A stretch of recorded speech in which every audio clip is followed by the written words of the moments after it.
पटवारी संघ द्वारा मुख्यमंत्री के नाम सौंपा गया स्मरण पत्र।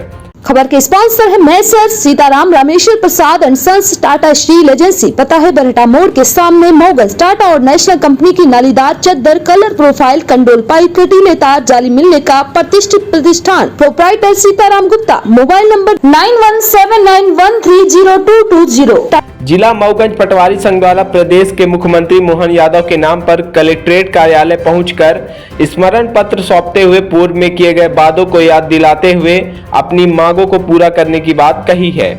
ज्ञात हो कि विधानसभा चुनाव के पूर्व प्रदेश के पूरे पटवारियों द्वारा अपनी मांगों को लेकर धरना प्रदर्शन किया गया था।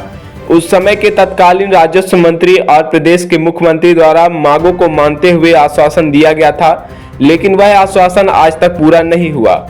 विधानसभा चुनाव के उपरांत प्रदेश सरकार द्वारा राजस्व महाअभियान चलाया गया, जिसमें दिए गए लक्ष्य को पटवारियों द्वारा पूरा किया गया, लेकिन प्रदेश सरकार द्वारा पटवारी की मांग को आज तक पूरा नहीं किया गया और फिर एक बार राजस्व में अभियान 2.0 की शुरुआत कर दी गई है।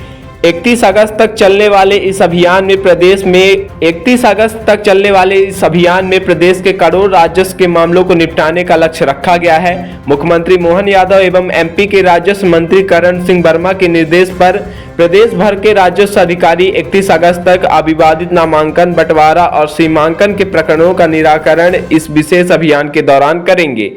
आइए सीधे जुड़ते हैं पटवारी संघ के पदाधिकारियों के साथ। मुख्यमंत्री के नाम सौंपे गए स्मरण पत्र को लेकर क्या कुछ जानकारी दे रहे हैं।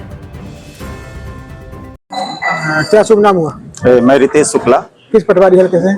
मैं वर्तमान में कनकेसरा हट का सीतापुर सर्किल में पदस्थ हूँ।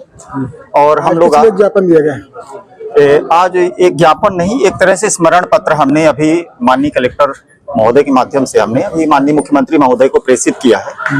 और इसका मूल बिंदु यही था कि अभी हाल ही में राजस्व महाअभियान 1.0 कंप्लीट हुआ है, जिसमें मुख्यमंत्री महोदय द्वारा ही उन्होंने ये बात रखी गई थी कि 30 लाख प्रकरणों का हाल ही में निराकरण किया गया है। तो यह तो स्पष्ट है कि इसमें पटवारियों की महती भूमिका रही है, जिसके कारण वह अभियान पूरी तरह से सफल रहा है। अब वर्तमान में हाल ही में महोदय द्वारा अभी राजस्व महाअभियान 2.0 की घोषणा की गई है। साथ ही हमारे लिए भी कुछ ई डायरी की भी व्यवस्था किए जाने का प्रावधान किया गया है। तो हमारा प्रमुख बिंदु इसकी अव्यावहारिकता के संबंध में है। जैसे हम लोग मैदानी अमले के रूप में पटवारी हर जगह काम कर रहा है।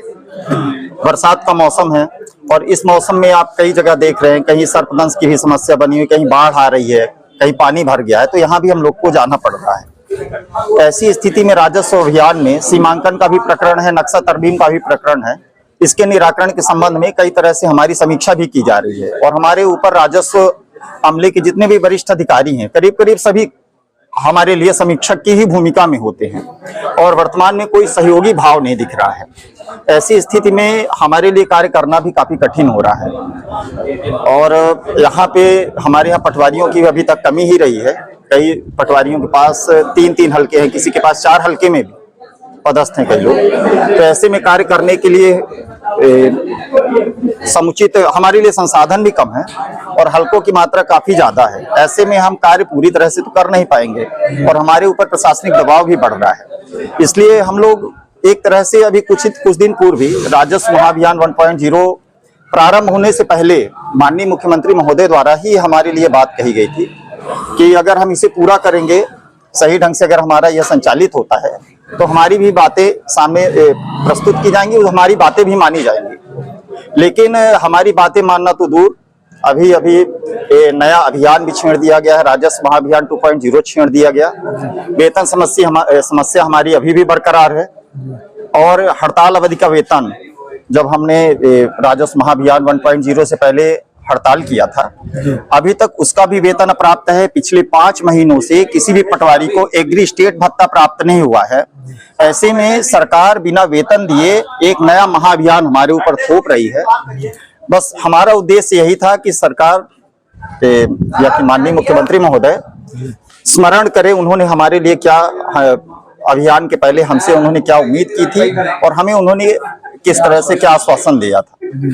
किसान बंधुओं के कार्य के लिए हम लोग हमेशा तत्पर हैं, हमेशा ही अच्छा कार्य करते रहते हैं शासन प्रशासन का। तुरंत हमारी मुख्यमंत्री महोदय से यही मांग है कि हमारी समस्याओं को भी सुनकर उसका त्वरित निराकरण कर सकें, ताकि हम भी किसान बंधुओं का कार्य बहुत समुचित तरीके से कर सकें। यही हमारी माननीय मुख्यमंत्री महोदय जी से यही हमारी मांगे हैं।